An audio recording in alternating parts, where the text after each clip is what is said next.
Okay, good morning. This is Dr. Brandy Marks, Biblical Licensed Mental Health Counselor, Vancouver, Washington. Today we're looking at practical parenting, dealing with discipline. You know, there's a lot of ways you can prevent problems before you have to get into the discipline. For example, move it. I remember when my firstborn son was just a baby and he was in the walker. He'd learned to crawl pretty much, but wasn't walking yet. And even when but he was in one of these little round things that you could move around all over the place. And my mother was a smoker. I was too at the time. And at any rate, she would slap his hands when he'd put them in the ashtray and was chewing on cigarette butts.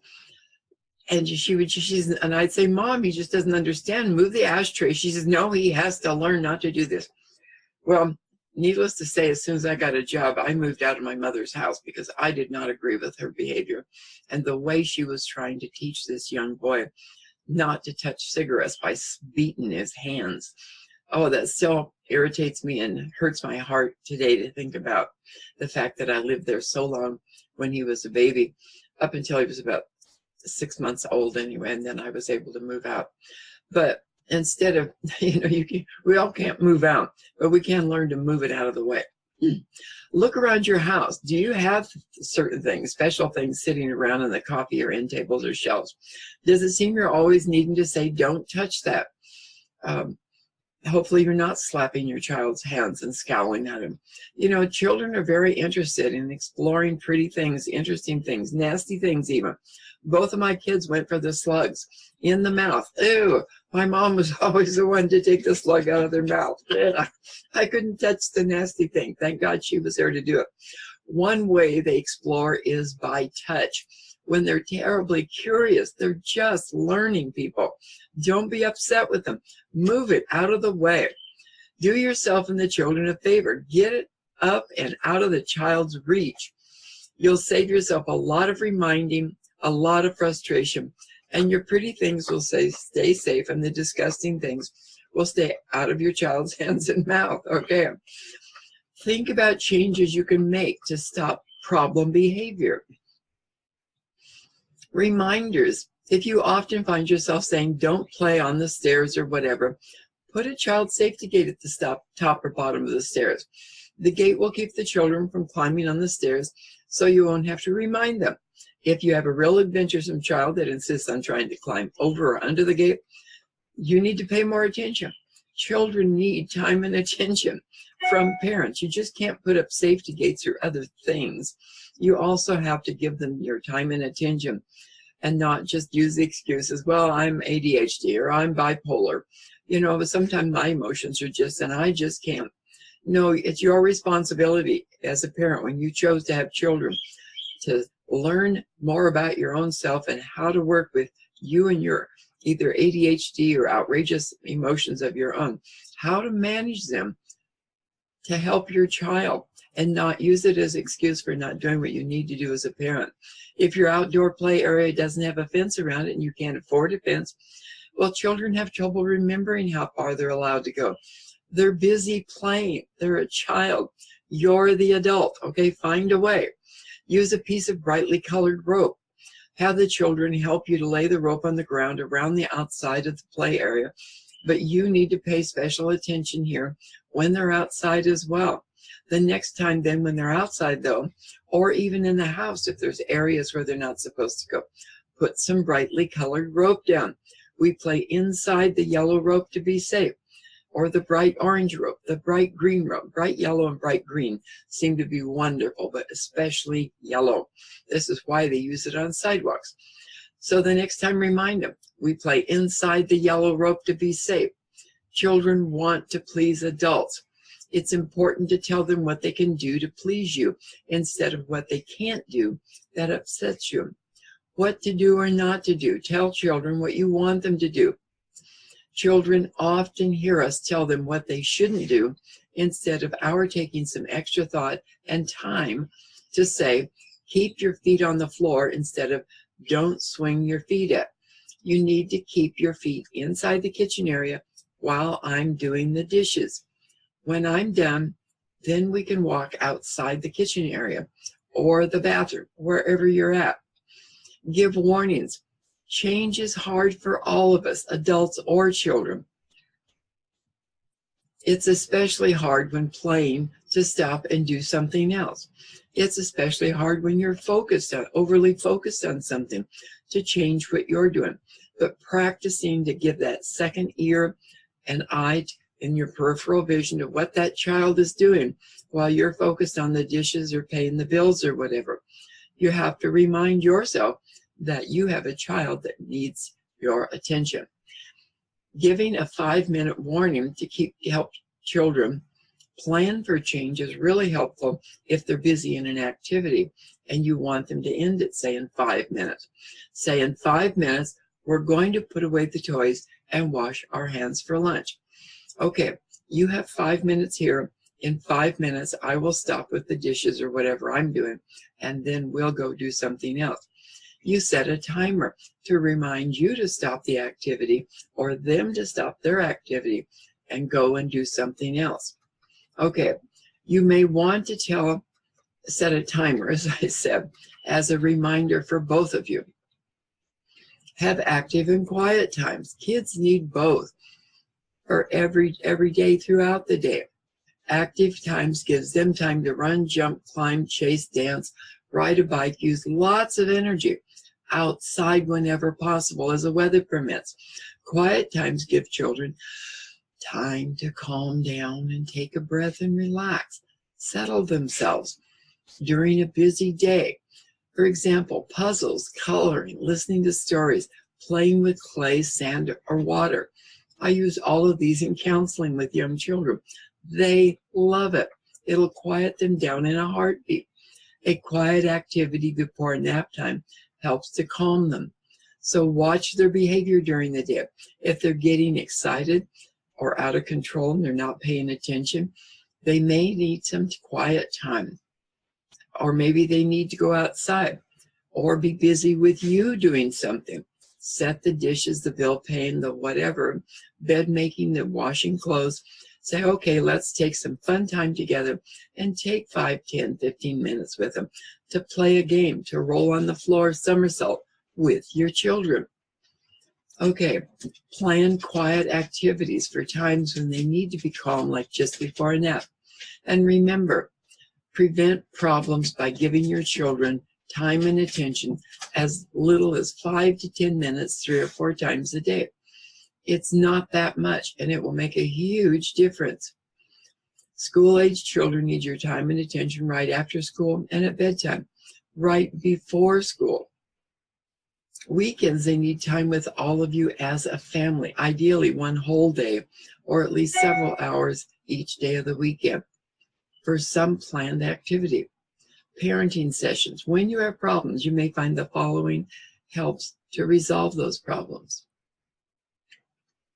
These are suggestions for managing problems. 1-for-1 plan. One child at a time, one problem at a time, one step at a time until the problem is resolved. Strategies. Discussion and goal setting. Help the child understand expectations. You may have a picture set up for what they are. You may have it written out if the child's old enough to read. Planned practice of a desired behavior. Self-monitor taking responsibility. Daily report on behavior and discussion. Time management using a buddy system where the older child helps the younger child. Ideally, the older child is old enough to know how to do this. Okay, remember, keep it super simple. Handle one child at a time, one problem at a time, and never complain about them or explain yourself to them. To apologize or placate, or thinking that they're old enough to understand. Children that are very young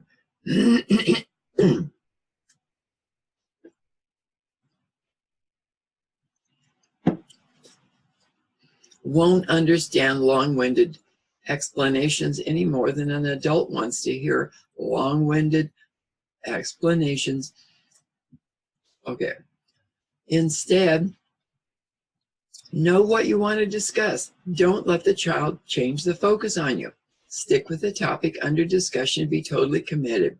You know, Write it down. If you have trouble keeping focus and you let yourself get distracted by them, write it down on a card and say, no, wait a minute, this is what we're talking about. Let's not get sidetracked. Stick with the topic. Don't be arrogant or use selfish pride that has no place in the topic. The goal is not to be right, it's to solve the problem. So you speak with legitimate authority, confidence, not pride or arrogance. It's not, look, we're going to do this my way. It's no, Tommy, behave now. You need to sit still and look at me while we discuss this.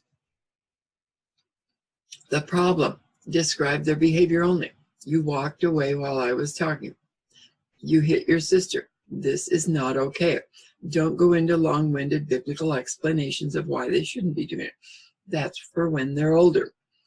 Do not say, you're so rude. Instead, describe how you felt. I feel disrespected when you do that. That hurt your sister when you hit her. They may deny, blame you, or, well, I seen you hit her. Okay, if you're slapping your child on the hands or whatever, or spanking them, you may want to rethink how you're disciplining. Okay, you always walk away when I'm talking. Well, are you? If so, maybe you need to change your behavior. Okay, listen to what they respond, not when they're blaming you and so forth. Do not interrupt though until they are finished. Don't say one word to defend yourself. Be fair, but don't excuse their behavior. Well, it sounds to me like you're blaming me for what you just did.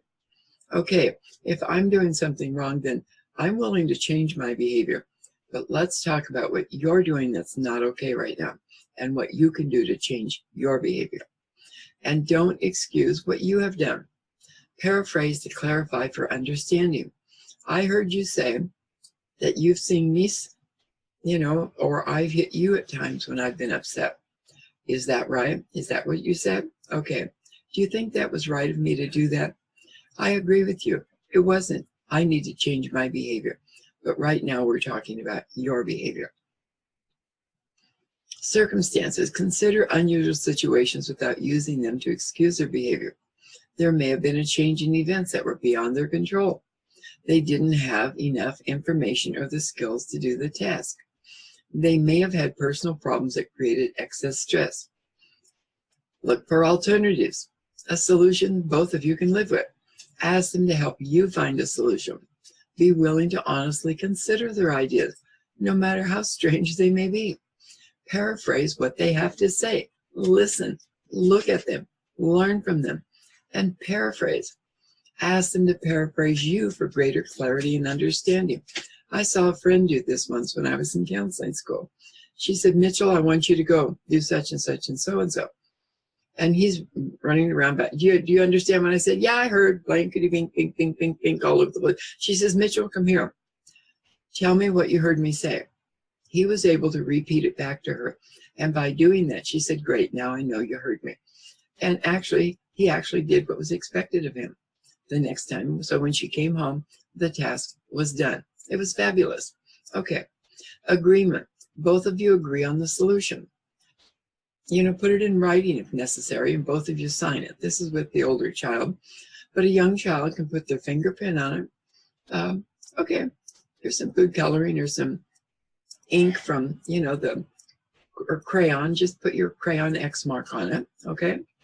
You may have to negotiate some things to reach a mutual agreement, but don't get too flexible. Never compromise by agreeing to do something you don't believe is right. Be sure you both agree on it. A plan. Once you reach an agreement together, design a plan to complete the task. Okay, so how will it get done? Who will do what? What do you see me doing? This is what I expect from you. This is what I want to see you doing. This is what I want to hear from you. What are the consequences? Okay, if you both have a part, then both need consequences for non-compliance. Visualize. Be sure the child has a clear vision of what the outcome will look like or what it will sound like. If it's a verbal, audio thing, be sure both of you understand what needs to be done for success. Sally agrees to do such and such. and have it done and be finished by. Follow up. Make sure the task gets done. This makes good sense and it builds trust. Decide on what will happen if it's not done in a timely manner. Write it down and follow through and complete it, or if not completed. If the task is not done on time, Sally will, and then you both sign it, or X, the young child X's it. You could do this on a little recipe card. On one side, you have the follow-up. Well, okay. Sally agrees to, and on the back side of it, the task if not done. Okay. Then a behavior. Describe behavior you want changed. Pick up clothes, has to be improved by. Clothes need to be picked up before you come out of your room for breakfast in the morning. Clarify the problem. What, when, and where. So-and-so daily needs reminding to pick up their clothes before they come down to breakfast or before they leave for school. Describe acceptable behavior. Sally will keep her clothes hung up or in the dresser or at least off the floor with her bed made before she comes down to breakfast. Consequences for non-compliance. No friends over after school or before playtime. You lose a TV, a phone, stereo, game, etc. And of course, the written agreement will increase positive behavior, show improvement by, will appropriately ask for help by, will manage conflict by doing or saying such and such instead of. To get attention, I will ask for it instead of disturbing others and acting out, for example. Okay, other goals for improvement. List the goals, one per line. Use the behavior improvement plan. Have the child do one at a time and have success with that one goal before they move on. This could be a rating scale. Needs improvement. Made progress. Was well done. Waking up in the morning. Did they get up on time? How did the morning go? This is for a very young child. How did lunchtime go? The afternoon, evening, if they're in school. How did their school day go? Discuss daily with the child and share conflicts with your spouse, with a counselor, whatever. Okay. The following are strategies list, the consequences parents can give and how family members can help, and how the child can help. Consequences given by parents may be a verbal reprimand, timeouts, financial restitution. I've used that on both of my sons. A behavior improvement plan where the child writes a plan, possibly, if they're old enough. You may restrict privileges, have unpleasant work as consequences aside from their daily chores, home confinement, and so forth.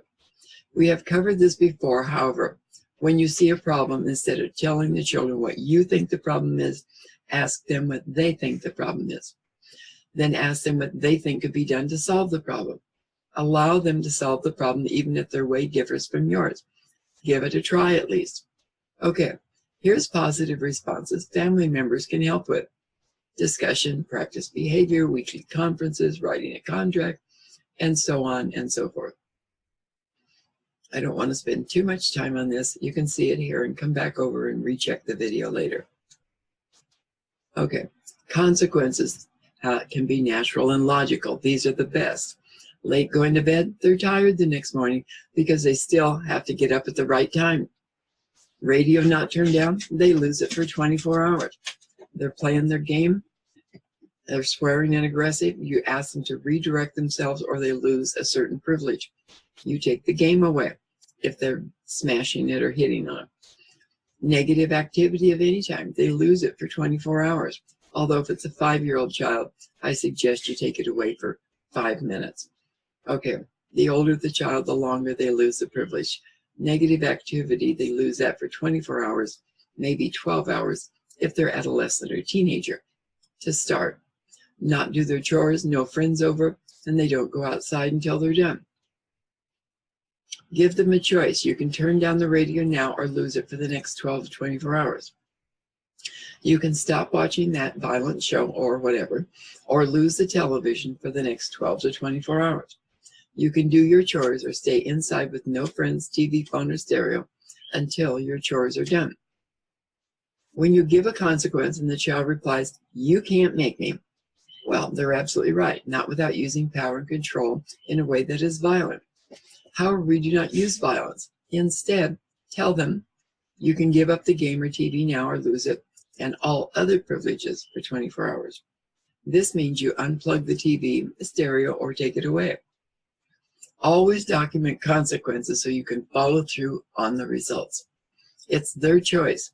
You can do whatever now or lose it for whatever it is for however many hours or days, depending on the age of the child. This way, they are responsible for the choices they make and the consequences. You can feel guilty all day long, but they're responsible. You're not doing anything to them. They made a choice by their actions, and as such, they are responsible for the choice they made. You can have a cooperation log like this. If it's a child who's particularly difficult, not doing daily self-care. Do they brush their teeth? Do they take a daily shower? What about education? Are they doing homework? Are they going to school? Their chores. Do they wash their dishes? Take the garbage out? Whatever. Needs help? They've improved somewhat. It's well done. Keep it really simple. So they can see that they improved or that it was well done. Don't have it too complicated with a 1 to 99. Okay. Keep it real simple for children. Discipline with love. Love is patient and kind. Love is not jealous, envious, selfish, or rude. Love does not demand its own way and is not irritable or touchy. It's patient and kind, giving choices. Love doesn't hold a grudge and hardly notices when someone does wrong. You don't keep bringing up the past. Deal with one problem at a time, one day at a time. Love rejoices in the truth, not in lies or the unjust. If you love someone, you are loyal and defend them, believe in them, and always expect the best of them. You don't complain to the neighbors about them. How is Tommy doing? He had some problems today, but he's improving. He's getting better. We're working on it. Whatever. What the Bible says? Think always and speak of what is pure and lovely, of good report. Okay. Praiseworthy. Power issues. No matter what we do, there are times when power struggles erupt and cause problems. Knowing how to respond in a power struggle and have greater peace of mind, the following section deals with this issue with simple steps to reduce struggles. And we're going to be covering that one next time. Imbalance of power in the home. Okay. God bless. This is Dr. Brandy Marks. You have a wonderful day, and I'll see you next time.